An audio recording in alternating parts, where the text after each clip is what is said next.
सेवा ते आवडी उच्चारावे नाम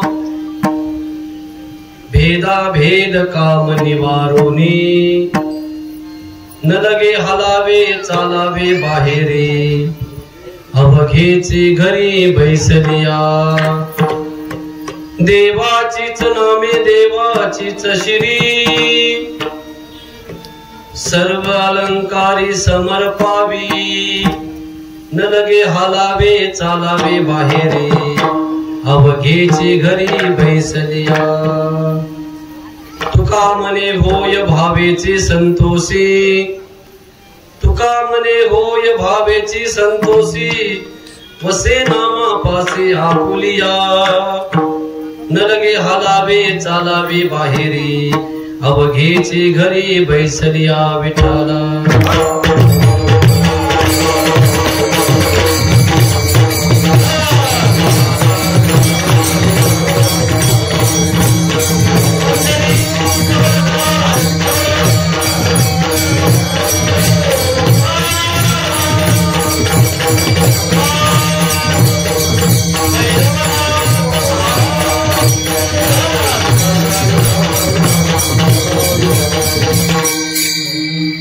यों तत्प्रविश्यं मम वाचमिमां प्रसुप्तां संजीवयत्यखिल शक्तिधर स्वधाम्ना अन्यांश हस्तचरण श्रवणत्वगादीन् प्राणां नमो भगवते पुरुषाय तुभ्यं पांडुरंगा करो प्रथम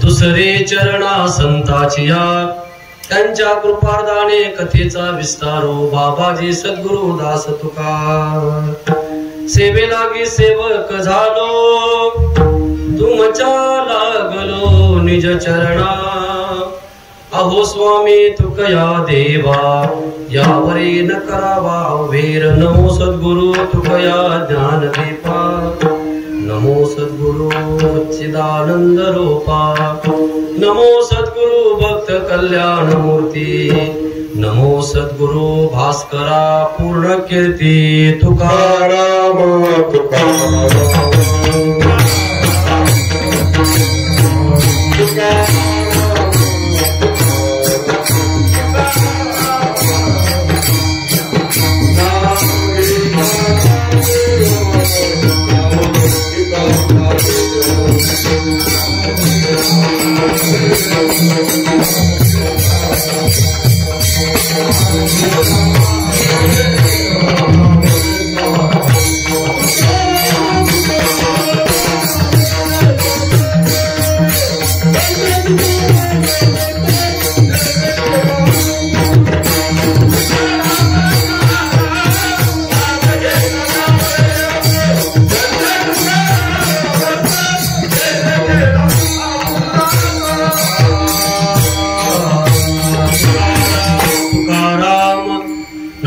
घेता कापेयम धन्य तुकोबा समर्थ देणे केला हा पुरुषार्थ दयांचे केल्या स्मरण होय सकळ विद्यांचे अधिकरण तेची वंदोनी श्री चरण सद्गुरुचे ते नमस्कारोनी आता ओम नमो ज्ञानेश्वरा करुणाकरा दयाळा तुमचा अनुग्रह लादलो पावन झालो चराचरी मस्तक माझा पाया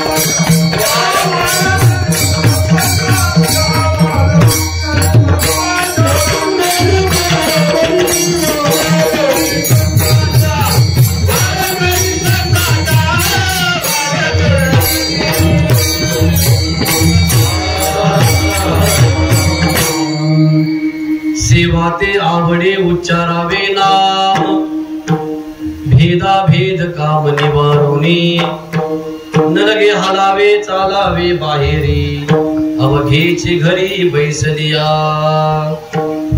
भगवान श्री भैरवनाथाच्या या पवित्र दरबारामध्ये आपण समस्त ग्रामस्थ मंडळी गावठाण यांच्या माध्यमातून गेली अनेक वर्ष सुरू असलेला हा कीर्तन महोत्सव याही वर्षी सर्व ग्रामस्थांच्या माध्यमातून सर्व तरुण मंडळींच्या सहकार्यातून सर्व ज्येष्ठ मंडळींच्या मार्गदर्शनाने आणि आमच्या सर्व माता भगिनींच्या उपस्थितीमध्ये आणि तालुक्यातील सर्व असणारे गायक वादक कीर्तनकार प्रयोजकार यांच्या सगळ्यांच्या उपस्थितीने आणि प्रामुख्याने आपल्या सर्वांसाठी ज्यांची उपस्थिती महत्वाची आहे असे आदरणीय दादा हे या ठिकाणी उपस्थित आहेत, म्हणून आपल्या कार्यक्रमाला आणखी शोभा आलेली आहे। अशा सर्वांच्या माध्यमातून असणारी ही कीर्तन सेवा आहे। विठ्ठल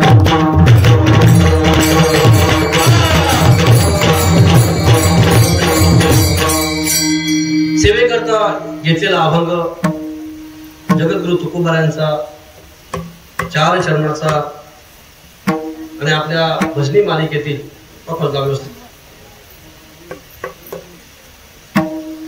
भजनी मालिकेतील जी पूजेची ओळ आहे त्यातील असणारा हा अभंग आहे।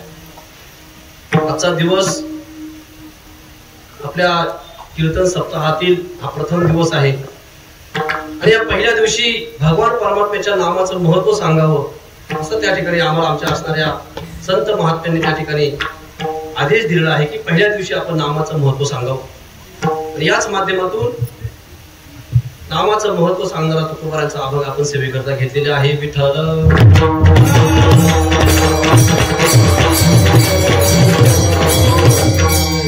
या अभंगाच्या माध्यमातून जगद्गुरु तुकोबाराय भगवान परमात्म्याची सेवा आपण करू शकतो आणि ती सेवा करण्याचं माध्यम काय आहे तर ते माध्यम या ठिकाणी सांगतात। मला सांगतात भगवान परमात्म्याची आपल्याला सेवा करायची असेल तर ती सेवा करण्याचं माध्यम काय आहे तर आवडीनं भगवान परमात्म्याचं नामस्मरण करणं हीच त्याची असणारी खरी सेवा आहे। म्हणून सेवा ते आवडी उच्चारावे नाम, भगवान परमात्म्याचं नामस्मरण मोठ्या आवडीने आपण त्याचं उच्चारण करायचं आहे आणि हीच भगवान परमात्म्याला त्या ठिकाणी पूज्य असणारी किंवा योग्य असणारी सेवा आहे।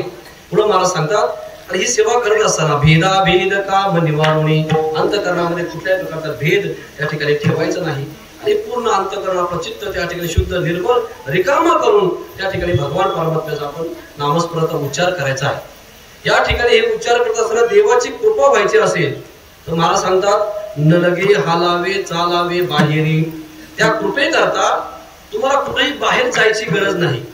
भगवान परमात्म्याची कृपा तुम्हाला अवघेची घरी बैसलिया, भगवान परमात्म्याच्या कृपेने होणारे जे लाभ आहेत हे सगळे लाभ तुम्हाला घरी बसल्या बसल्या मिळणार आहे। साधन काय आहे तर आवडीने देवाचं नामस्मरण करायचं, म्हणून कुठेही जावं लागत नाही। न लगे हालावे चालावे बाहेरी अवघेची घरी बैसलिया।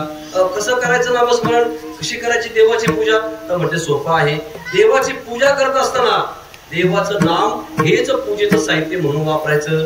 देवाची नामे देवाची श्री, भगवान परमात्म्याची पूजा करायची असेल ना तर त्याचं नाम हेच त्या ठिकाणी साधन किंवा साहित्य, नाम म्हणूनच ते सगळं वापरायचं आहे। म्हणजे तुम्हाला फूल व्हायचं असेल तर देवाचं नाम म्हणून त्या ठिकाणी त्या फुलाच्या माध्यमातून देवाचं नाव म्हणून तुम्ही घेतलं तरी त्या देवाला फूल पोचल्यासारखं होईल। सगळे उपचार त्या ठिकाणी नामाने होत असतात, म्हणून देवाचीच नामे देवाची श्री सर्व अलंकार समर्पावी।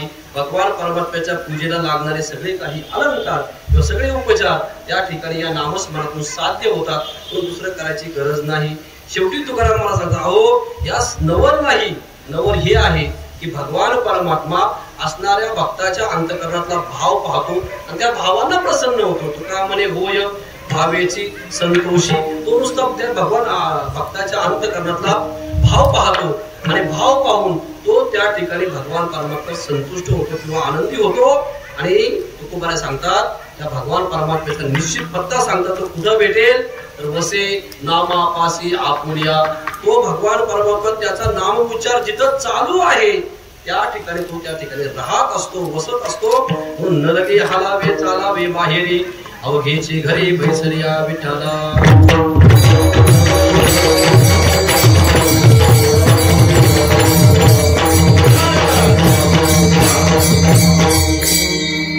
ज्यांच्या दरबारामध्ये आपण हा उत्सव साजरा करतोय ते श्री भैरवनाथ महाराज आहेत. आपल्या सर्वांवरती, या परिसरावरती असणाऱ्या लोणाळ्यावरती, या गावठाणामध्ये, या ठिकाणी या भगवान परमात्म्याची असणाऱ्या काळ भैरवनाथाची आपल्या सर्वांवरती कृपा आहे. आणि म्हणून त्यांचा असणारा उत्सव आपण सर्व ग्रामस्थ मंडळी मोठ्या आनंदाने त्या ठिकाणी दरवर्षी साजरा करतो. बघा, उत्सव या शब्दाची फोड केली तर उत म्हणजे वरती येणं आणि सव म्हणजे आनंद. ज्या प्रक्रियेनं आनंद वरती येतो, आनंद द्विगुणित होतो, आनंद वाढतो, आनंद वृद्धिंगत होतो, त्या गोष्टीला, त्या माध्यमाला, त्या प्रक्रियेला उत्सव म्हणतात. आणि इथं त्या ठिकाणी आनंदाला काही तोटा नाही. अतिशय सगळ्या आनंदामध्ये आपण सगळेजण हा कार्यक्रम, हा उत्सव साजरा करतोय. म्हणून भगवान परमात्म्याने त्या ठिकाणी असलेली जी काही सेवा आहे ती सेवा भगवान परमात्मा आपल्याकडून इतक्या वर्ष करून घेतोय. विठ्ठल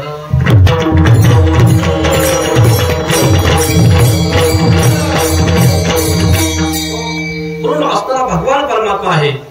या भगवान परमात्म्याचा आणि आमचा काहीतरी संबंध आहे. ज्या संबंधाच्या माध्यमातून भगवान परमात्मा त्या ठिकाणी आमच्यावरती, आमच्या करता किंवा भगवान परमात्मा तो या असणाऱ्या कलियुगामध्ये आमच्या जीवनाचा उद्धार करण्याकरता आवश्यक असणारा घटक तो भगवान परमात्म्याशी संबंधित आहे. म्हणून बघा, आपण सगळेजण आता माणसाच्या जन्माला आलो. याच्या आधी आपण अनेक त्या ठिकाणी अनेक प्रकारचे देह धारण केले, आयुष्य भोगलं आणि आपण त्या ठिकाणी मेलो. त्या ठिकाणी महाराज वर्णन करतात, बाबा ही शेवटची वेळ आहे, शेवटली पाळी, मग मनुष्य जन्म. आता ही शेवटची पाळी आहे.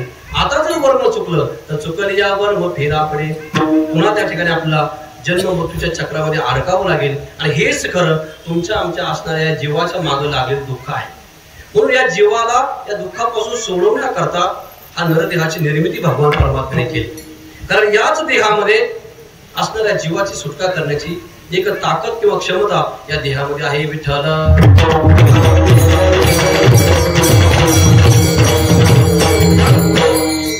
बघा, या सृष्टीमध्ये जवळजवळ 84 लाख प्रकारचे जीव आहेत. 83,99,999 जीव एका बाजूला आणि एक त्या मनुष्य देह हा एका बाजूला. एवढे जीव या सृष्टीमध्ये असताना, एवढे शरीर, एवढे प्राणी या सृष्टीमध्ये असताना भगवान परमात्म्याने नरदेहाची निर्मिती केली.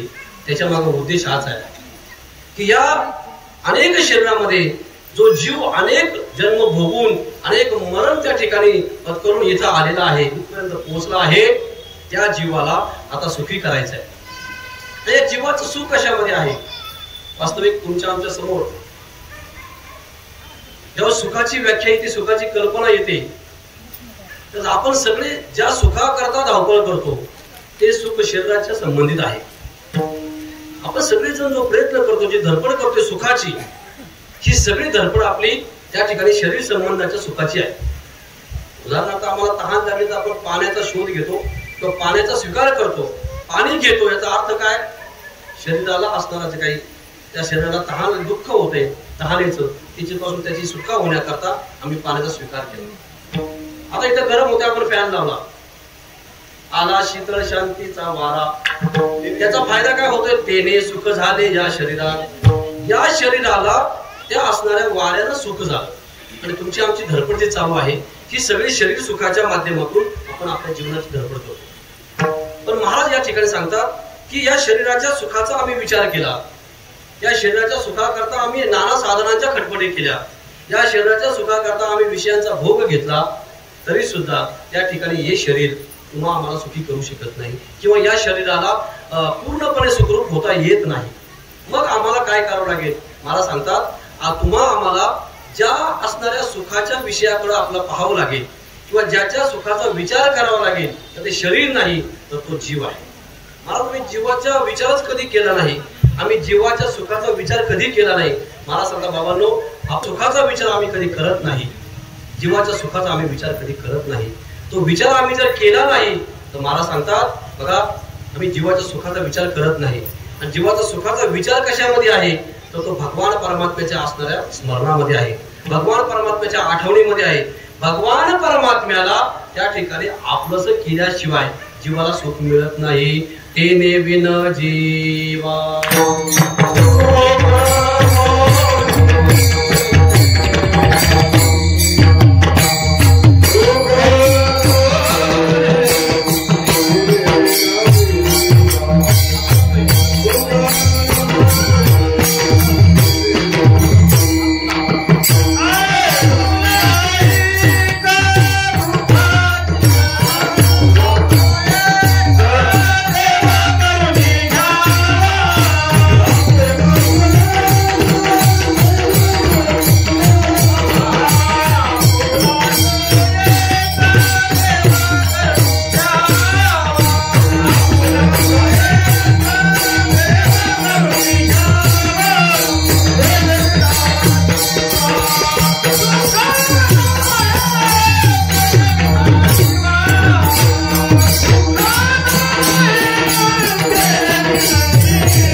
आम्ही इथपर्यंत पोहोचलो की जीवाला सुख पाहिजे असेल तर भगवान परमात्म्याला आपलंसं करून घ्यावं लागेल. चला त्याच्या आधी जीवाचं सुख म्हणजे काय हे त्या ठिकाणी मला सांगायचं राहून गेलं. बघा, शरीराचं सुख हे विषय भोगण्यामध्ये आहे. शरीर सुख हे विषयाच्या भोगातून त्या ठिकाणी आम्हाला प्राप्त होत असतं. पण जीवाचं सुख मात्र हे भगवान परमात्म्याशिवाय प्राप्त होत नाही. म्हणून तेने विन जीवा सुख नव्हे.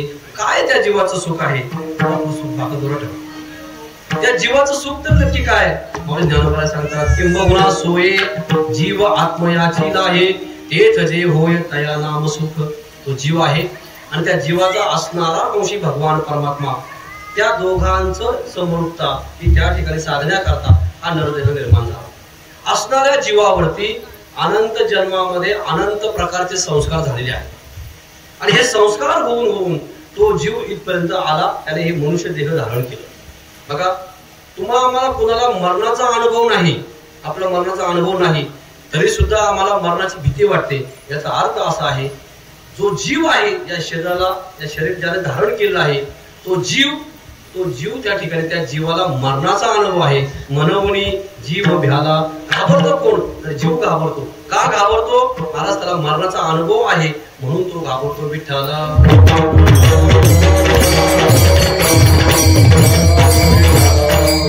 असा जीव, त्या जीवाच्या सुखाकरता महाराज हा नरदेह निर्माण झाला.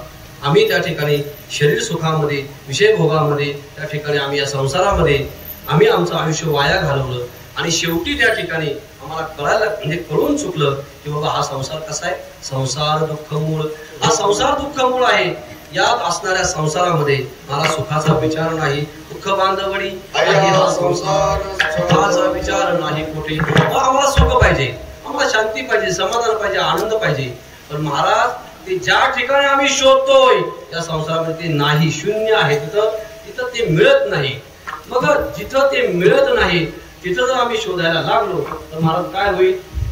पूर्ती त्या ठिकाणी आपली नुसती खटपट होईल, उपयोग काही होणार नाही. म्हणून ते जिथं आहे तिथं आम्ही शोधलं पाहिजे. पण या कलियुगामध्ये आम्हाला ते सांगणारा कोण नाही.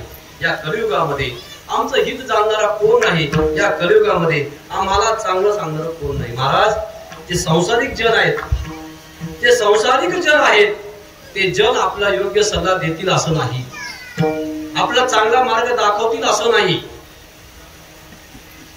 आपल्याला योग्य मार्गाला लावतील असं नाही. एखादा पत्ता विचारला असेल ना, एखाद्या चांगल्या माणसाला आपण पत्रा विचारतो किंवा विचारावा. ज्याला माहित नाही त्याला म्हटलं भांगरवाडी पुढे, तो जा या साईडला. म्हणून ज्याला माहित आहे त्याला माणसानं विचारावं. हे संसारातील लोक कशी आहेत? या संसारातील लोकांचा आपण सल्ला विचारला, एकतर ते सांगत असताना ते त्यांचा स्वतःचा स्वार्थ ठेवून सांगतील किंवा ते त्या ठिकाणी तुम्हाला कोणतरी खड्ड्यात घालण्याकरता तो सल्ला देतील. दोनच गोष्टी आहेत. बघा, एका रस्त्याने म्हणून चालला होता आणि त्याने दृश्य पाहिलं की एका माणसानं एका कुत्र्याला पकडून ठेवलंय.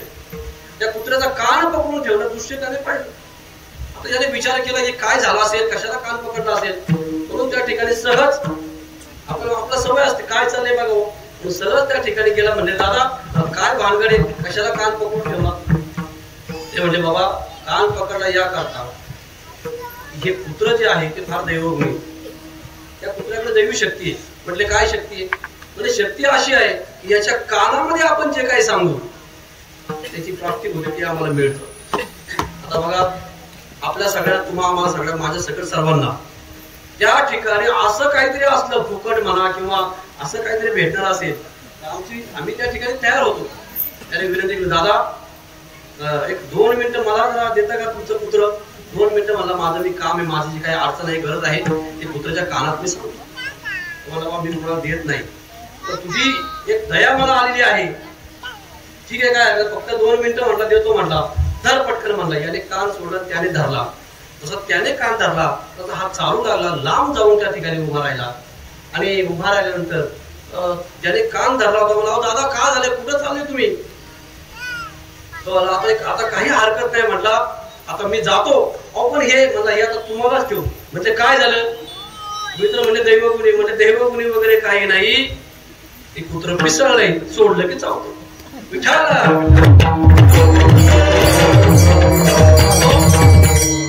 अर्थ काय? संसारातली माणसं आपला बोजा दुसऱ्याच्या डोक्यावरती टाकतात रिकाम होतात. बघा तुम्ही संसारातली सगळी पहा. आपल्या संसारात जी लोक आपल्या अवतीभोवती आहेत ही सगळी लोक भाऊ आपल्या डोक्यावरचा बोजा दुसऱ्या डोक्यावरती मारतात आणि रिकाम होतात. आमचं हित पाहणार या जगामध्ये कोण आहे? या जगामध्ये संसारामध्ये आपलं हित पाहणार कोणीच नाही. कोणीच नाही असं नाही. आपलं हित पाहणार आहे तर ते कोण आहे? तर ते संत आहेत. म्हणून संत काय केले? संत त्या ठिकाणी तिथं प्रगट झाले. आणि कशा करता प्रगट झाले? तर त्यांनी आपल्या हिताचा विचार इथे येऊन शोधला. शोधून आले संत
सांगावं लागतंय. बघा जसं आई आपल्या लेकराचं हित पाहते. लेकराचे हित वाहे माऊलीचे चित्त. आई आपल्या लेकराचं हित पाहते तसे संत जन तुमचं आमचं हित पाहतात आणि आपलं हित करण्याकरता त्या ठिकाणी संत आम्हाला उपदेश करतात. आज जो उपदेश तुकोबाराय करतात तो उपदेश महत्वाचा आहे. तो उपदेश याकरता महत्वाचा आहे की महाराज या जगामध्ये या असणाऱ्या संसारामध्ये आम्ही कसं करावं कसं जगावं आम्ही कसं त्या ठिकाणी आमचं जीवन पुढे व्यतीत करावं याचं ज्ञान आम्हाला नाही. आम्ही संसारामध्ये महाराज असं वाटतंय आपल्याला की आम्ही सगळं करतोय तर महाराज आपण काहीच करत नाही. हा संसार त्या ठिकाणी पुढे चाललाय आणि त्या संसारामध्ये आम्ही फरफटत मागे चाललोय. आम्ही काही करत नाही. आपलं वाटतं सगळं आम्हीच करतोय आपण काहीच करत नाही. महाराज संसार पुढे चाललेला आहे आणि आपण फरफटत त्याच्या मागे चाललेलो आहे. मग अशा या संसारामध्ये आम्हाला नरदेह मिळाला तो त्या ठिकाणी अमूल्य मिळाला तो परत मिळणार नाही. हा नरदेह दुर्लभ आहे. या जगामध्ये असणारे जे काही गोष्टी आहेत दुर्लभ नरदेह दुर्लभ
जाना नरदेह दुर्लभ आहे महाराज, तो पुन्हा मिळणार नाही, तो एकदाच मिळाला ही शेवटची पाळी आहे. अनेक प्रमाण सांगता येईल.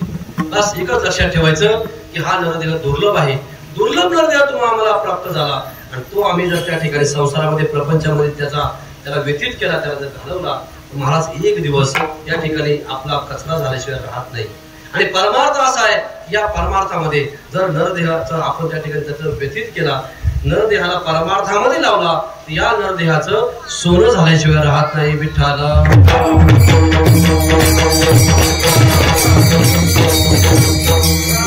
म्हणून आपलं हित जाणणारा कोण आहे तर ते संत आहे. आपलं हित म्हणजे तरी काय, बघा हिताचा विचार काय, आपलं हित कशामध्ये आहे महाराज, आपलं हित कशामध्ये आहे हे फक्त संत सांगू शकतो.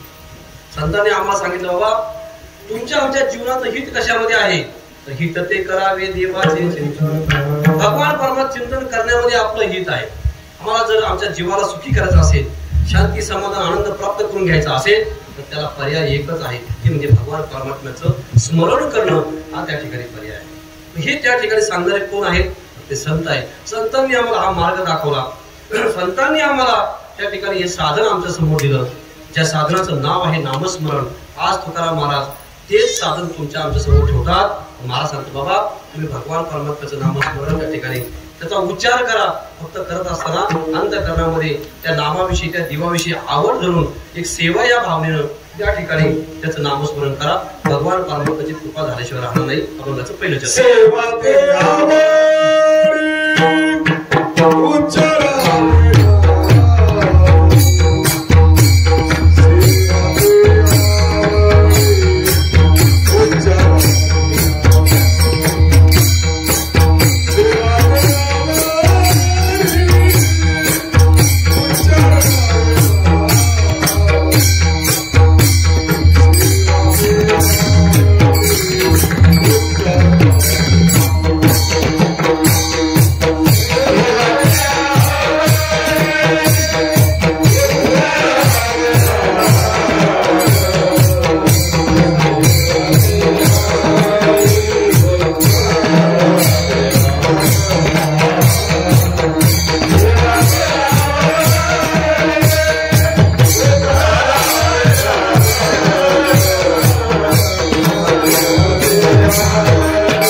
उच्चारावे नाम भेदा भेद काम निवारणी. तुम्हाला सांगतात बाबा भगवान परमात्म्याला त्या ठिकाणी त्याची कृपा होण्याकरता साधन काय असेल तर ते नाम आहे. भगवान परमात्मा आजचा नाही, चौयुगाचा भक्त नाम अनेक युगापासून त्या ठिकाणी भक्त आणि देवाचा संबंध आहे. त्यामध्ये सत्ययुग असेल, पुढं त्रेतायुग असेल, द्वापारयुग असेल आणि आता कलियुग असेल. या प्रत्येक युगामध्ये देवाचा आणि भक्ताचा संबंध आलेला आहे. पण या प्रत्येक युगामध्ये भगवान परमात्म्याची कृपा प्राप्त करून घ्यायचं साधन मात्र वेगळं होतं. सत्ययुगामध्ये ध्यान नावाचं साधन होतं, ध्यान कृतयुगामध्ये ध्यान नावाचं साधन होतं. पुढं त्या ठिकाणी त्रेतायुगामध्ये यज्ञ नावाचं साधन झालं. द्वापारामध्ये पूजा अर्चनाच्या माध्यमातून देवाची कृपा, देवाची भक्ती प्राप्त करून घ्यायची. पण या कलियुगामध्ये भगवान परमात्म्याची कृपा, भगवान परमात्म्याची प्राप्ती करता साधन काय आहे तर कलियुगा माझे करावे कीर्तन. भगवान परमात्म्याला भगवान परमात्म्याला प्राप्त करून घेण्याकरता किंवा त्याची कृपा व्हावी याकरता या कलियुगामध्ये साधन काय असेल तर ते नामस्मरण आहे.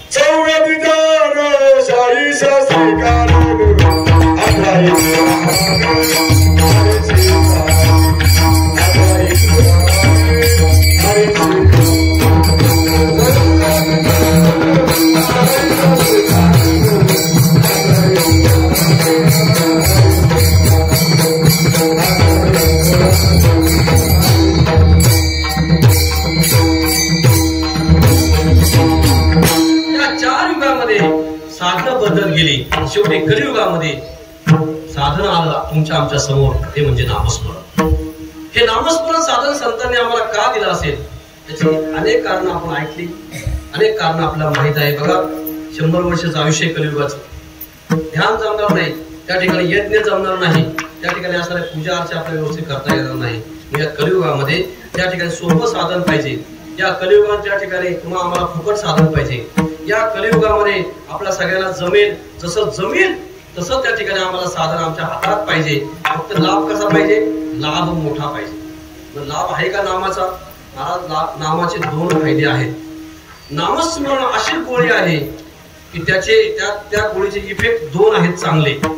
पहिला इफेक्ट असा आहे की या नामाच्या गोळीनं त्या ठिकाणी आपल्या असणाऱ्या जन्मांतरीचं पाप त्या ठिकाणी जळून जातं.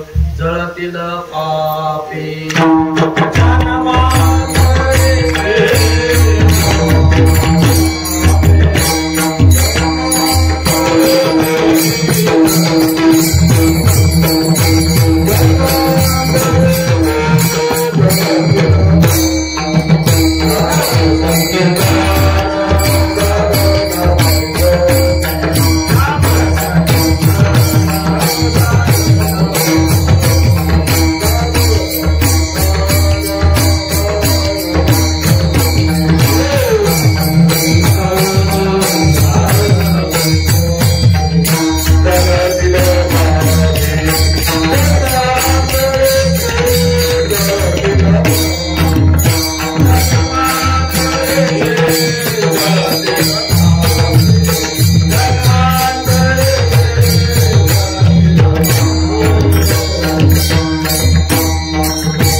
जाळून टाकण्याची ताकद नामस्मरणामध्ये आहे. नाम संकीर्तन साधन पै सोपही आहे. ताकद काय आहे तर जळतील पापे जन्मांतरीची पाप करण्याची ताकद त्यामध्ये आहे. महाराज आम्ही एवढे पापी आहोत. महाराज तुम्ही पापी आहात नाही ते माहित नाही. नामस्मरणाने पाप जळतंय. पण महाराज दुसरं काय त्याचा फायदा तुम्ही सांगणार होते. हो दुसराही फायदा आहे ना. या नामस्मरणाने काय होतंय, नुसतं पाप जळतंय यात नवल नाही. नामस्मरणाने पुण्य सुद्धा वाढतंय. किती वाढतंय? पुण्याची गणना.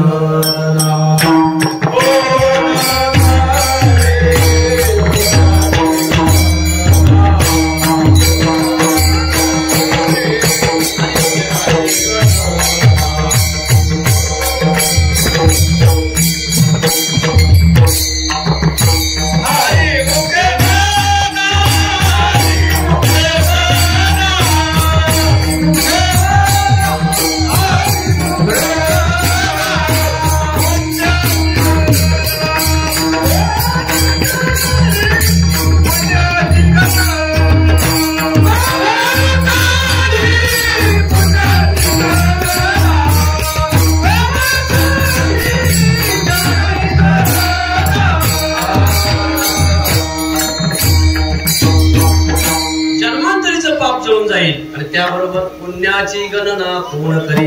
आणि हरी हरी म्हटलं की महाराज पुण्य इतकं जमा होईल, पुण्याची गणना कोण करी. म्हणून सोपं साधन आहे, तुम्हाला आम्हाला करता येण्याजोगं आहे. त्या ठिकाणी त्याचा लाभ सुद्धा खूप आहे. मग असं साधन तुम्हाला आमच्या समोर ठेवलं. ते साधन सांगत असताना इथं तुकाराम महाराजांनी काही शब्द वापरले. त्याचा पहिला शब्द आहे सेवा, नंतर आहे आवडी, आणि मग उच्चारावे नाम. भगवान परमात्म्याचं नामस्मरण करत असताना मला सांगतात ते आवडीनं करावं. ते करत असताना ती एक सेवा आहे म्हणून करावं, म्हणजे सेवक व्हावं. आजकाल कोणाला सेवक व्हावं आवडतंय का? दास व्हावं आवडतंय का? तुम्हाला आम्हाला कोणाला आहे त्या ठिकाणी दास किंवा सेवक होणं आवडत नाही. सेवा म्हटलं की नको, सेवक म्हटलं की नको. एक मात्र सेवा आपण मोठ्या ताकदीनं मोठ्या जोमानं करतो. कुठली? संसाराची. मग त्या ठिकाणी तुकाराम महाराजांनी आपल्याकडे पाहिलं. अरे म्हटले काय बाबा हे संसारा करतात, लगबग करतात, काय जीव लावून संसाराची सेवा करतात. त्यांना राहुल नाही. त्यांनी तुम्हाला आम्हाला उपमा दिली. कशाची? वाघाची नाही, गाढवाची. कारेदास होसी संसाराचा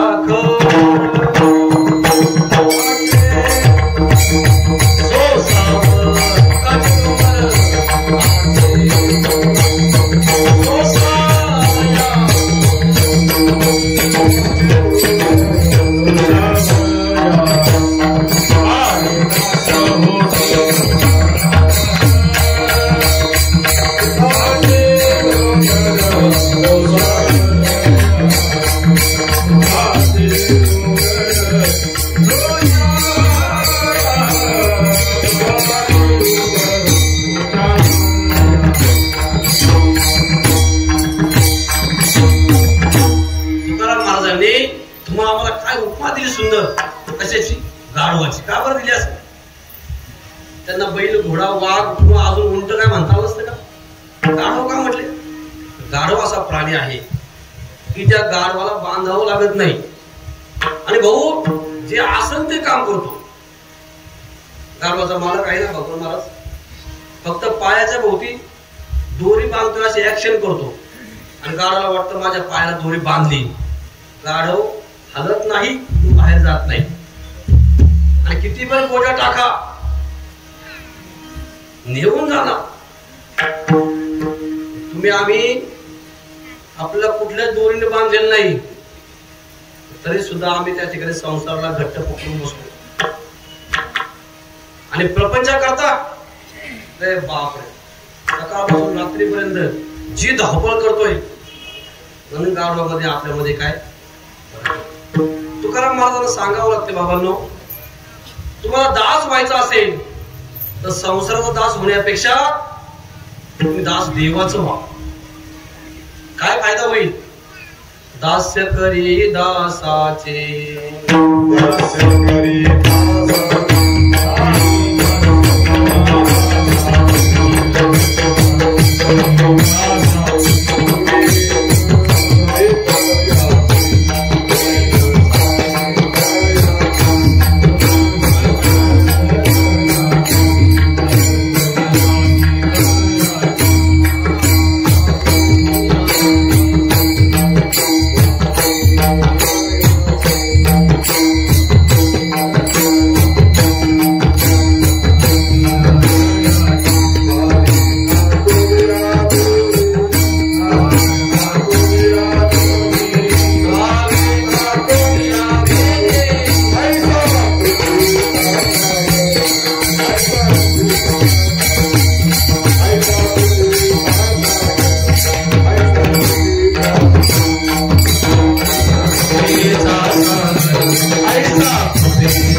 गाढवाची मिळते. जर देवाचा दास झाला तर आम्हाला त्या ठिकाणी उपमा भक्ताची किंवा संताची, त्या ठिकाणी उपमा सज्जनाची उपमा मिळत असते. म्हणून गाढव होण्यापेक्षा, गाढवाची उपमा लावून घेण्यापेक्षा मला भक्ताची उपमा लावून घेण्याने चांगलं आहे. कारण भगवान परमात्म्याचं आम्ही दास्य केलं तर भगवान परमात्मा दास्य करी दासाचे. तो त्याचा दास होतो, देव त्या दासाचा दास तो देव करतो. इतका देव ऐसा कृपेचा सागर असा भगवान परमात्मा आहे. मग तुम्हाला मला त्या ठिकाणी संसाराचा दास होण्यापेक्षा देवाचा दास झाला पाहिजे. मग सेवा जर करायची असेल तर ती देवाची, धर्माची, देशाची सेवा केली पाहिजे. विठ्ठला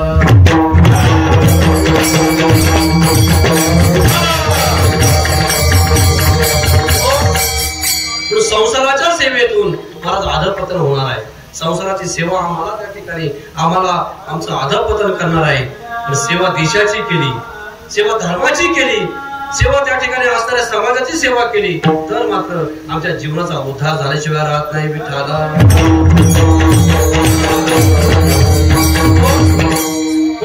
काहींनी देशाची सेवा केली, काहींनी धर्माची सेवा केली, काहींनी जातीची सेवा केली, काहींनी समाजाची सेवा केली आणि आपल्या जीवनाचा उद्धार, आपल्या जीवनाचा सार्थक करून घेतला.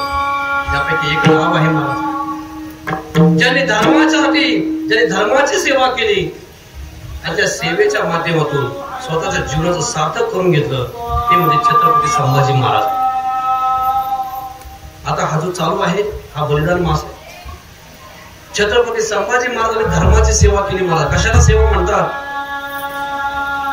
रोज देवपूजा केली, देवाची आरती केली, देवाचं भजन केलं, ही धर्माची सेवा आहे का? असेल कदाचित. पण आमच्या छत्रपती संभाजी महाराजांनी जी सेवा केली ना धर्माची, महाराज ती सेवा फार महत्वाची. छत्रपती संभाजी महाराजांना कैद केलं, त्यांना पकडल्यानंतर त्या ठिकाणी औरंगजेबासमोर उभं केलं. औरंगजेबासमोर उभं केल्यानंतर आपला असणारा राजा साखर दंडाने त्या ठिकाणी बांधलेला आहे. पण नजर तेज आहे, मान वरती आहे, राजाच्या डोळ्यामध्ये डोळं घालून त्या ठिकाणी छत्रपती संभाजी महाराज उभे आहेत. औरंगजेब म्हणतोय, संभा हमारे धर्म में आ जाओ, हम तुमको छोड़ देंगे, हम तुमको राजा बनाएंगे. ते का तुमच्या आमचं सारखं नव्हतं. छत्रपती होते, छत्रपती शिवाजी महाराजांचे अंश होते, त्यांच्या रक्तात शिवाजी महाराज होते. महाराज ते होणार नाही. छत्रपती संभाजी महाराजांनी त्यांना सांगून टाकलं की जमणार नाही, काय करायचं ते कर. औरंगजेबाने त्यांचा हाल करायला सुरुवात केली. राजाचा पोशाख होता तो काढला, विदूषकाचे कपडे घातले गेले, हातामध्ये साखरदंड, पायामध्ये साखरदंड टाकले गेले आणि संभाजी महाराजांचा छळ सुरू केला. प्रत्येक दिवशी वेगवेगळी शिक्षा, वेगवेगळा छळ त्या ठिकाणी करत गेले. संपूर्ण शरीर त्या ठिकाणी रक्तबंबाळ झालं. संभा हमारा धर्म स्वीकार करो. रोज त्या ठिकाणी शिक्षा, रोज त्या ठिकाणी छळ. शरीरावरती महाराजांची जागा राहिली होती जिथं जखम नाही, संपूर्ण शरीर रक्तबंबाळ. एवढा छळ होऊन सुद्धा तो आपला छावा त्या ठिकाणी झुकला नाही. महाराज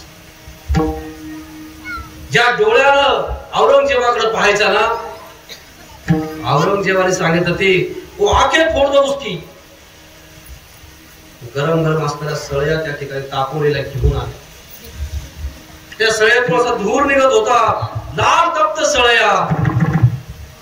त्या सळया छत्रपती संभाजी महाराजांच्या डोळ्यामध्ये त्या ठिकाणी डोळ्यासमोर धरल्या. राजांनी विचार केला, ज्या डोळ्यांनी मी छत्रपती शिवाजी महाराजांना पाहत होतो, आबासाहेबांना, ज्या डोळ्यांनी मी आऊसाहेबांना पाहत होतो, ज्या डोळ्यांनी मी स्वराज्य पाहत होतो, आता ते मला पाहता येणार नाही. डोळ्यामध्ये त्या ठिकाणी त्या सळया घातल्या गेल्या. चर्र असा आवाज आला, संपूर्ण काळोख पसरला आणि आपल्या असणाऱ्या राजाचे डोळे त्या ठिकाणी फोडले गेले. त्या असणाऱ्या खोपणी निघाल्या, भरभर भरभर रक्त तिथून वाहत आहे. तरी सुद्धा कणभर सुद्धा छत्रपती संभाजी महाराज मागे हटले नाही. त्यांना उत्तर देत होते, इसकी जबान बहुत चलती है, काट डालो जबान. जीभ छाटण्याकरता त्या ठिकाणी ते हाशिम पुढे झाले. त्या ठिकाणी दात संभाजी महाराजांनी दात आवळून ठेवले. तोंड उघडल्याशिवाय जीभ पकडता येणार नाही. तोंड उघडण्याकरता प्रयत्न केले. डोक्यावरती मारलं गेलं, कानावरती मारलं गेलं, पण तो जबडा कोणाचा होता? आणि ज्याच्यामध्ये ताकद होती सिंहाचा दबडा उघडण्याची, त्याचा दबडा होता. काय ताकद असेल. शेवटी एकानं संभाजी महाराजांचं नाक दाबून ठेवलं. नाक दाबून ठेवल्यानंतर श्वास घेण्याकरता जीव गुदमरू लागला, तरफड करू लागला आणि तितक्यामध्ये श्वास घेण्याकरता तोंड उघडलं. आणि तसं यांनी या हाशमांनी त्या ठिकाणी ती सांडशी घालून जीभ पकडली गेली. जीभ सांडशीनं पकडली आणि तलवार घेऊन एक जण आला आणि त्याने छत्रपती संभाजी महाराजांची जीभ, आपला असणारा राजा, महाराज तुमच्या आमच्या करता, तुमचा आमचा धर्म जगावा, तुमचं आमचं त्या ठिकाणी या अस्तित्व टिकावं, स्वतःच बलिदान केलं महाराज. सेवा केली त्यांनी धर्माची. त्यांचं बलिदान त्या ठिकाणी विसरता येणार नाही. म्हणून विसरू कसे बलिदान. सुंदर गाणे भगवान महाराज युट्यूबला ऐका. या असणाऱ्या लोकांचं बलिदान आम्ही विसरू शकत नाही. त्यांचं बलिदान आहे. त्यांनी धर्माची सेवा केली. विठ्ठल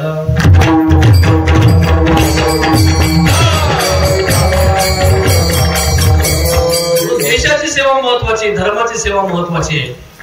आणि उद्धार करून घ्यायचा असेल तर सेवा त्या ठिकाणी नामस्मरणाची करावी लागेल. आणि ती करत असताना महाराजांनी वर्म सांगितलं. काय वर्म सांगितलं? की नामस्मरणाचं उच्चारण करा, ती सेवा करा, पण ती आवडीनं करा. सेवा ते आवडी उच्चारावे नाम. आवडीनं सेवा करा. महाराज त्या शब्दामध्ये नामाचं उच्चारण करा सांगितलं, ठीक आहे, पण ते आवडीनं का सांगितलं? त्यातलं वर्म महत्वाचं आहे. विठ्ठल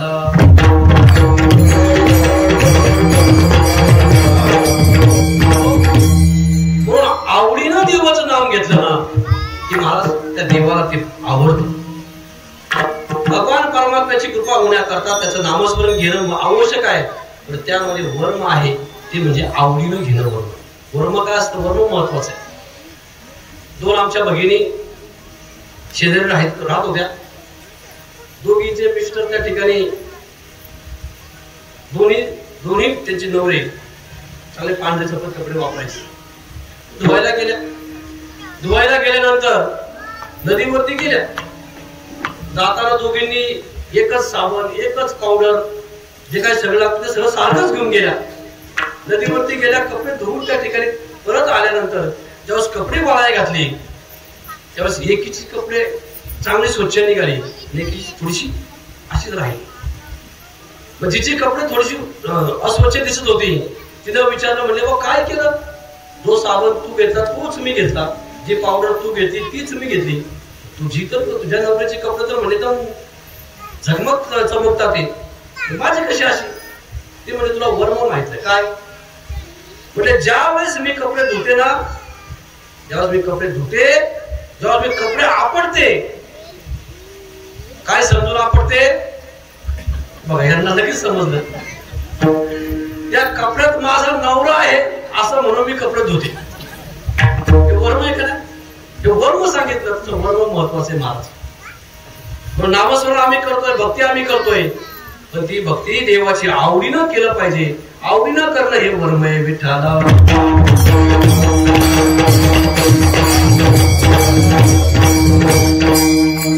एकनाथ महाराजांनी पण आपल्याला सांगितलं की जर आम्ही भगवान परमात्म्याचं आवडीनं नामस्मरण केलं तर भगवान परमात्मा आपली चिंता करतो. तुझी चिंता त्यासी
घ्यायचंय तर ते घेत असताना आवडीने घ्यायचं आहे. तुकोबारायांना आधी करून सर्व संतांना माहित आहे की ही माणसं कशी आहेत, ही करतील, ही नामस्मरण घेतील, ही भोगतील, पण त्याच्या मागचा उद्देश काय काय ज्याचा त्याचा तो असू शकतो, पण उद्देश काही का असाना त्यामध्ये ते आवडीनं घ्यावं ते मुख्य वर्म सांगितलं. सेवा ते आवडी उच्चारावे नाम.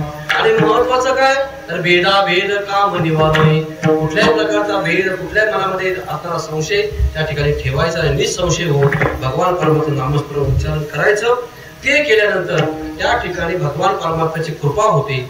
भगवान परमात्म्याच्या कृपेनं होणारे सगळे लाभ ते नामस्मरणाच्या उच्चारणे होतात. महाराज मग ते नामस्मरण करण्याकरता आम्हाला कुठं जावं लागेल का, हिमालयात कुठं जावं लागेल का, बाहेर कुठं तरी, तर महाराज म्हणजे कुठे जावं लागणार नाही. लागे हाला चालावे बाहेर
देवाची कृपा आणि त्या कृपेतून होणारे लाभ प्राप्त करून घ्यायचे असेल तर आवडीनं भगवान परमात्म्याचं नामस्मरण करावं. ही सेवा आपल्या समोर तुकोबारायांनी ठेवली की तुम्हाला देवाची कृपा प्राप्त करून घ्यायची. त्या कृपेच्या माध्यमातून सुख शांती समाधान आनंद अधिक लाभ तुम्हाला प्राप्त करून घ्यायचे. याकरता तुम्ही आवडीनं देवाचं नामस्मरण करा.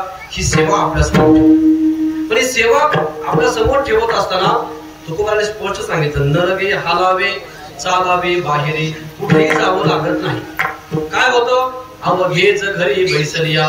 या नामस्मरणामध्ये इतकी ताकद आहे की घरी तुम्ही जिथं आहात तिथं बसल्यानं जर तुम्ही आवडीनं नामस्मरण केलं तर त्या ठिकाणी भगवान परमात्म्याची कृपा आणि त्या कृपेतून असणारे सगळे लाभ त्या ठिकाणी तुम्हाला मिळतात. घरी बसून सुद्धा मिळतात. विठाला विठाला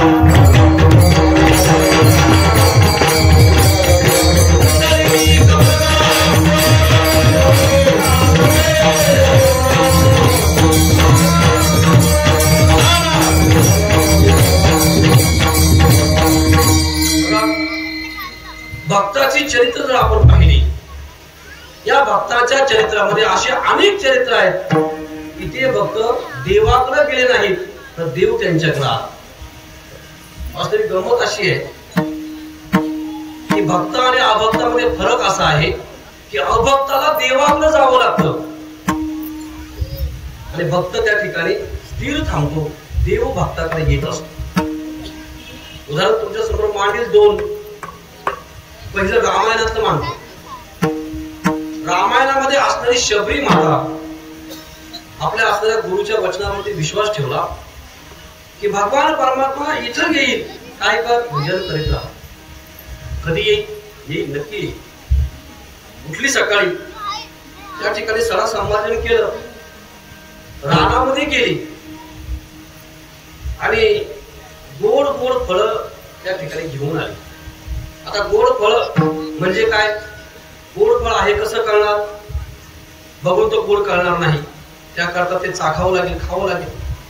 म्हणून प्रत्येक फळाला त्या ठिकाणी ते कुरतडायची आणि त्याला जिभेचा शेंडा लावायची. गोड असेल तर ठेवायची, नाही तर बाकीचं टाकून द्यायची.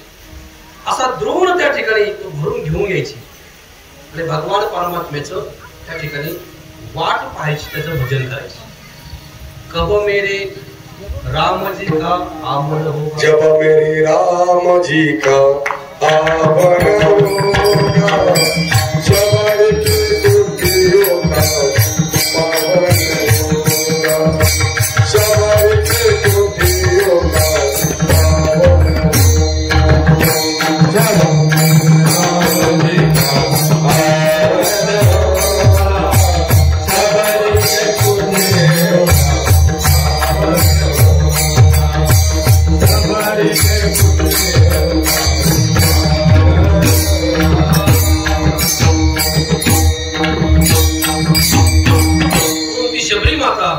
त्या ठिकाणी बसायची, देवाचं भजन करायचे, देवाचे स्मरण करायची, देवाची वाट पाहायची.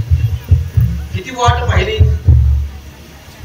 त्या ठिकाणी परमार्थ आणि संसार यामध्ये फरक असा आहे की परमार्थामध्ये प्रतीक्षा करावी लागते आणि संसारामध्ये परीक्षा द्यावी लागते. संसारामध्ये प्रतीक्षा करावी लागते. इथं त्या ठिकाणी काही करून जमत नाही. इथं भक्ती करायची, नामस्मरण करायचे आणि फळासाठी किंवा असणाऱ्या त्या कृपे करता ती घाई करून जमत नाही. भजन करावं, प्रतीक्षा करावी लागते. आणि संसारामध्ये मात्र तसं नाही. संधी गेली की परत मिळत नाही, म्हणून तिथं परीक्षा द्यावी लागते. म्हणून शबरी माता भजन करते, देवाचं वाट पाहते.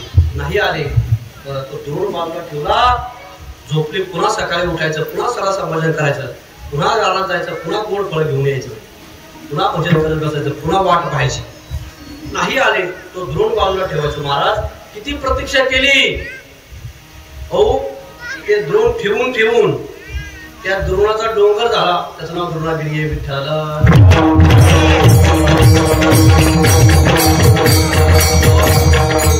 द्रोणागिरी डोंगर भक्ताच्या प्रतीक्षेचं ते प्रतीक आहे. किती प्रतीक्षा करावी लागते.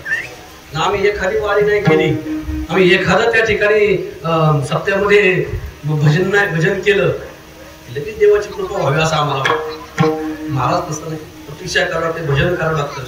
आणि मग इतकं भजन झालं, इतकी प्रतीक्षा झाली शबरी मातेची.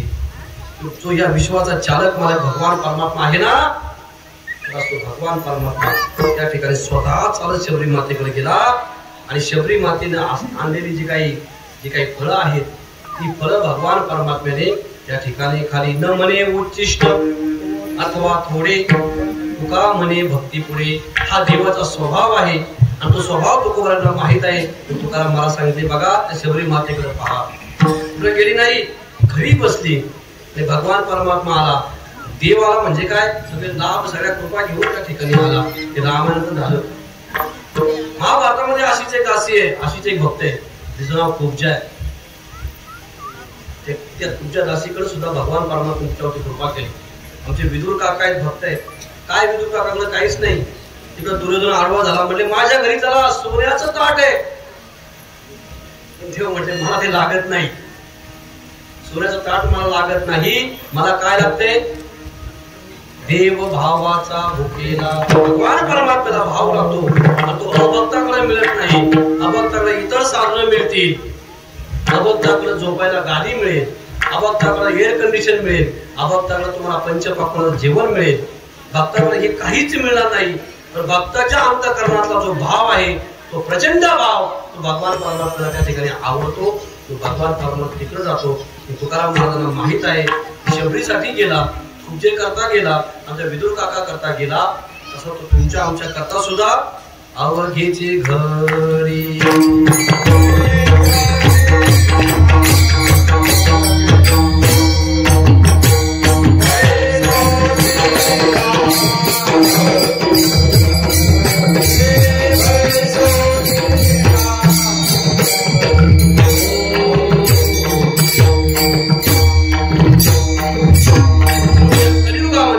कुठेही जावं लागत नाही. भगवान परमात्म्याचं आवडीनं नामस्मरण करा. आईचं बैसोडे करा एक चित्त आवडी इथं शब्दाला आवडी अनंत आळवावा आवडीनं देवाचं भजन करा त्याला आळवावं कुठं जावं लागत नाही. ठीक आहे महाराज आम्हाला समजलं पण आम्हाला देवाची पूजा करावी लागते. आम्ही त्या ठिकाणी देवाचं नित्य उपासना करणारी माणसं आहोत महाराज म्हणजे काही हरकत नाही. तुम्ही ज्या पूजेमध्ये त्या उपासनेमध्ये जे काही साहित्य वापरता ज्या काही वस्तू पदार्थ वापरता ते वापरण्याच्या ऐवजी तुम्ही जरी ते नामस्मरण म्हणून त्या ठिकाणी त्याला वाहिलं तरी सुद्धा भगवान परमात्मा संतुष्ट होतो. काय करा त्याचंच नाव घ्या त्याच्या शिरावरती अर्पण करा. देवाचेच नामे देवाची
नाम घेऊन किंवा नामस्मरण रूपी फळ करावा. तुम्हाला फूल व्हायचंय तुम्हाला त्याचा अभिषेक करा जे काही करायचं आहे ज्या काही क्रिया जे उपचार करायचे आहेत ते सगळे नामस्मरणाच्या माध्यमातून करा. बघा तुकोबांना सुद्धा या ठिकाणी या ठिकाणी संदेह निर्माण झाला या भगवान परमात्म्याची पूजा मी कशाला करू कासयाने पूजा रूपी राजा अभंग सगळा अभंग पहा. फळ वाहू गेलो दक्षिणा दिली किंवा पाणी वाहिलं किंवा त्याचा अभिषेक केला हे सगळं केल्यानंतर तुकोबांना त्या ठिकाणी जाणवलं हे सगळं देवानं निर्माण केलंय. तेथे माझे काय वेचू देवा माझं काय सुद्धा आहे. शेवटी तुकोबांना समजलं तुका म्हणे मज अवघे तुझे नाम तुझं नामच सगळे धूपदी पराम कृष्णारी हे सगळं उपचार त्या नामस्मरणानं त्या ठिकाणी होत असतात. म्हणून देवाचेच नामे देवाचेच श्री देवाचेच नाम देवाच्या असणाऱ्या मस्तकावर त्या ठिकाणी व्हायचं आहे. सर्व अलंकार हे समर्पावे या माध्यमातून सगळे काही उपचार नामस्मरणाच्या माध्यमातून आपण करावे. ते केल्यानं भगवान परमात्म्याची कृपा होत असते. म्हणून या कलियुगामध्ये भगवान परमात्म्याची कृपा प्राप्त होण्याकरता सुख शांती आनंद समाधान प्राप्त करून घेण्याकरता महत्वाचं साधन म्हणजे नाम आहे. ते नामाचं उच्चारण आम्ही केलं पाहिजे. चला या निमित्तानं आपल्यालाही देवाचं भजन करण्याची संधी प्राप्त झाली आहे. सर्वांनी आनंदाने भगवान परमात्म्याचं भजन करायचे. जरा हात वरती करा. विठोबा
तेव्हा ते आवडी उच्चारावे नाम भेदा भेद काम निवारुनी न लगे हालावे चालावे पायरी अवघेची घरी बैसलिया. तर त्या ठिकाणी भगवान परमात्म्याची कृपा आणि अधिक लाभ हे तुम्हाला त्या ठिकाणी मिळू शकतात. त्याचं साधन काय आहे तर भगवान परमात्म्याचं नाम हेच त्याचं साधन आहे. महाराज ते आम्हाला समजलं. तुम्ही सांगताय देवाचा तुमचा संबंध आहे, देवामुळे तुम्हाला सुख मिळणार आहे, देवामुळे आनंद शांती समाधान मिळणार आहे. मग त्याकरता आम्हाला देवाची कृपा प्राप्त करून घ्यावी लागेल. आणि ती कृपा प्राप्त करून घेण्याकरता त्या देवाला आवडणारं साधन म्हणजे नामस्मरण आहे ते आम्हाला करावं लागेल. ते करत असताना ते आवडीनं करावं लागेल. ती आवडीनं करत असताना अंतःकरणामध्ये सेवा हा भाव ठेवावा लागेल. ती सेवा करत असताना कुठे जायची गरज नाही. अवघेची घरी बैसलिया. आणखी भगवान परमात्म्याची पूजा करत असताना नामस्मरण रूपीच त्याची पूजा आम्ही करायची आहे. हे सगळं आम्हाला समजलं. पण महाराज आम्हाला सांगा ना की तुमचा तो देव आहे तो देव नक्की प्रसन्न होतो कशानं आणि तो राहतो कुठं हे दोन प्रश्नांची उत्तर तुकोबारांनी अभंगाच्या शेवटच्या चरणात दिली. तुकामध्ये होय भावेची संतोषी, तुकामध्ये होय भावेची संतोषी, तुकामध्ये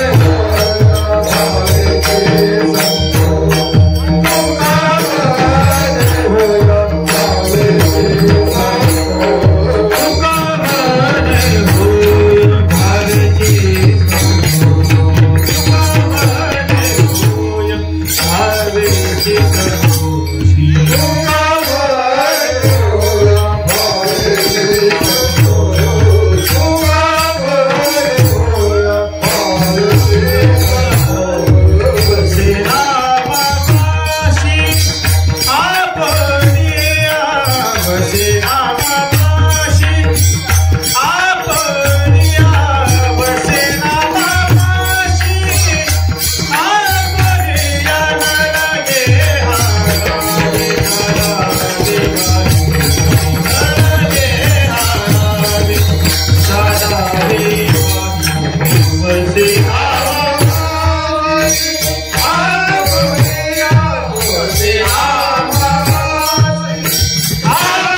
वसे नामापाशी आवडिया.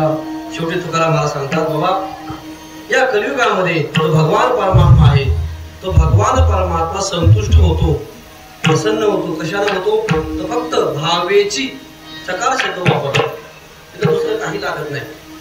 तिथं भगवान परमात्मा फक्त अंतःकरणातला भाव, शुद्ध भाव त्याला लागतो.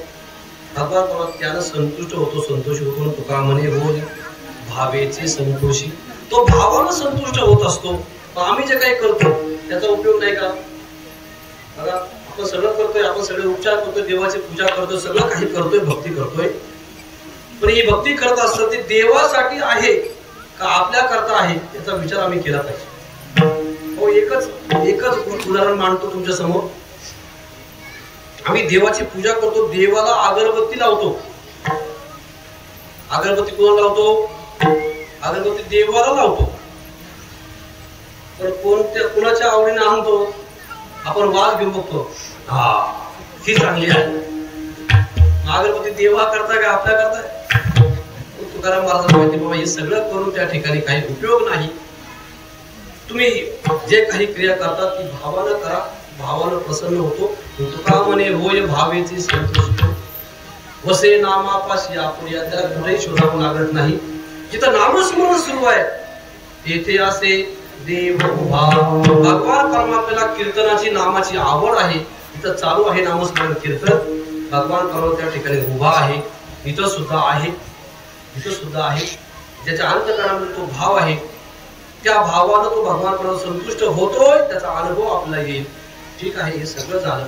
एक शेवटची शंका अशी आहे की जे तुकाराम महाराज आम्हाला साधन सांगतात, त्या तुकाराम महाराजांच्या जीवनामध्ये त्यांनी हे साधन केलंय का? त्यांनी हे साधन केल्यानंतर त्यांच्या जीवनामध्ये त्यांना लाभ झालेत का? या शंकासाठी आजचा दिवस महत्वाचा. आज काय तुकोबारायांची बीज आहे. या एका दिवसातून आम्हाला सगळं समजून येतंय, आमच्या लक्षात येईल की तुकाराम महाराजांच्या जीवनामध्ये सुख, शांती, आनंद सर्व काही प्राप्त झालं. या कलियुगामध्ये हा देह घेऊन स्वतः त्या ठिकाणी जाणं म्हणजे आम्हाला जाणे सोपी गोष्ट नाही. तुकोबारायांनी ते पद प्राप्त केलं. तुकोबारायांनी त्याचा या असणारं साधन तुम्हाला सांगितलं, स्वतः केलं नाही असं नाही. मला सांगतात दिनरजनी हाची धंदा, गोविंदाचे पवाडे. अहो, आम्हाला दुसरा काही धंदा नव्हता, हा धंदा कुठला? नामाचा. आमचा वेळ वाया गेला असेल तर किती सिंक जांभई खोकला, एवढा वेळ वाया गेला. तुकोबाराने साधन केलं महिला. या कलियुगामध्ये या अवतारात केलं असं नाही. जे जे झाले अवतार तुकाचे बरोबर. सत्ययुगामध्ये, कृतयुगामध्ये भगवान परमात्मा नरसिंह अवतार घेतला, त्यावेळेस आपण तुकाराम महाराज कोण होते? प्रल्हाद होते. आणि त्या असणाऱ्या अवतारामध्ये तुकोबारांनी नामस्मरण साधन केलं. नारायण श्रीमन्नारायण एवढं भजन केलं की भगवान परमात्म्याला अवतार घ्यावा लागला. हा केसर शिवडी. ही ताकद नामस्मरणाची आहे. प्रल्हादा करता आले का प्रल्हादाने घेतलेल्या नामा करता आले? तर नामा करता आले. पुढे त्रेतायुगामध्ये तुकोबारा अंगत होते. काय ताकद निर्माण केली? रावणाच्या सभेमध्ये पाय पुढे केला. आणि ताकद असेल तर फक्त पाय हलवून दाखवा. माझे प्रभू त्या ठिकाणी नामच आहेत, मी त्यांचा सेवक आहे, माझा पाय हलवून दाखवा. जय श्रीराम म्हटले आणि पाय ठेवला. रावणाच्या दरबारात सगळे त्या ठिकाणी हलवून बाजूला झाले, तर तो पाय हलला नाही. कशाची ताकद आहे? नामाची ताकद. पुढे कलियुगामध्ये नामदेव महाराज झाले. नामदेव महाराजांच्या हातून देवाला दूध प्यावं. कशाची ताकद आहे? नामाची ताकद आहे. नंतर तुकाराम महाराजचा अवतार झाला. तुकोबारांनी सगळं सोडून दिलं आणि भगवान परमात्म्याचं नामस्मरण केलं. भंडारा असेल, रामचंद्र असेल, गुहाळ असेल, त्या ठिकाणी जाऊन देवा महाराजांनी एकांतामध्ये देवाचं भजन केलं, आवडीनं केलं. आणि त्याचा परिणाम काय आहे? परिणाम आजचा दिवस आहे. तुकाराम तुकाराम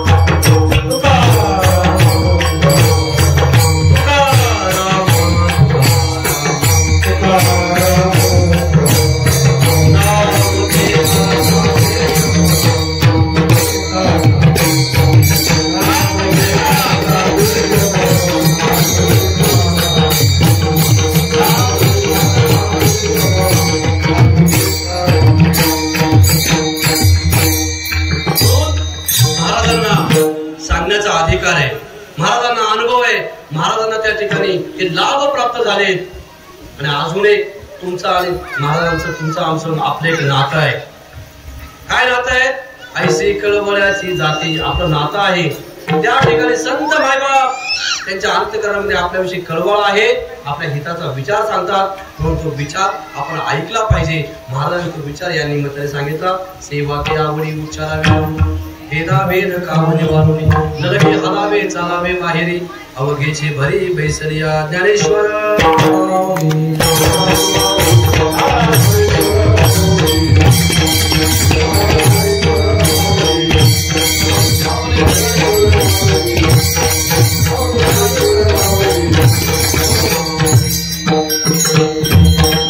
आपली वेळ त्या ठिकाणी झालेली आहे. समस्त ग्रामस्थ मंडळी गावठाण बोलण्याच्या वतीनं याही वर्षी मोठ्या आनंदामध्ये हा आपला भैरवनाथाचा उत्सव साजरा होतोय. त्या ठिकाणी आपल्यावर सर्ववरती कृपा आहे, त्या माध्यमातून चालणारा हा उत्सव आणि या उत्सवाची आजची पहिली दिवसाची कीर्तनरूपी सेवा सर्व ग्रामस्थांच्या वतीनं या ठिकाणी माझ्यापर्यंत आली. या सेवेचं जे माध्यम आहे ते आमचे विलासभाऊ बडेकर आहेत, आमचे खंडूभाऊ खंदारे असतील, पाटील असतील, त्या ठिकाणी आमचे महाराज असतील, कोरडू महाराज असतील, सुभाष महाराज कोरडू असतील, आमचे धामण महाराज कोरडू असतील, या सगळ्या मंडळींच्या माध्यमातून त्या ठिकाणी मला ही सेवा प्राप्त झाली. या सेवेकरता या ठिकाणी या कीर्तनाला साथ करण्याकरता आपल्या तालुक्यातील सगळी मंडळी आली आहेत. प्रामुख्याने नवमी भजनी मंडळातील आमचे सगळे महाराज मंडळी या ठिकाणी उपस्थित आहेत, ज्यांच्याकडे बघून आम्ही सगळे पूर्ण असे आमचे भीमाजी महाराज आहेत, जेवंत महाराज आहेत, आणि या ठिकाणी पप्पाजावरती हरीश केदारी यश आहे आणि डाकोल महाराज आहेत. त्या ठिकाणी सगळी मंडळी आली. विनेकरी बाबा अतिशय सुंदर बाबा त्यांना सेवा मिळाली. आमचे चंद्रकांत महाराज आहेत, आमचे बाळंत महाराज या ठिकाणी मंडळी प्रेमाची मंडळी आहेत.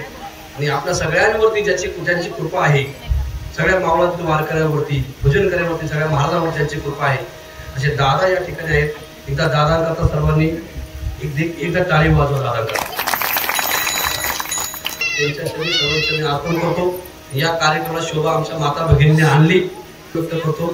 पुनश्च एकदा झालेली ही कीर्तनरूपी सेवा या ठिकाणी सर्वांच्या अर्पण करतो. भगवान असणाऱ्या भैरवनाथांच्या अर्पण करतो आणि या ठिकाणी थांबतो. जय विठ्ठल, जय विठ्ठल.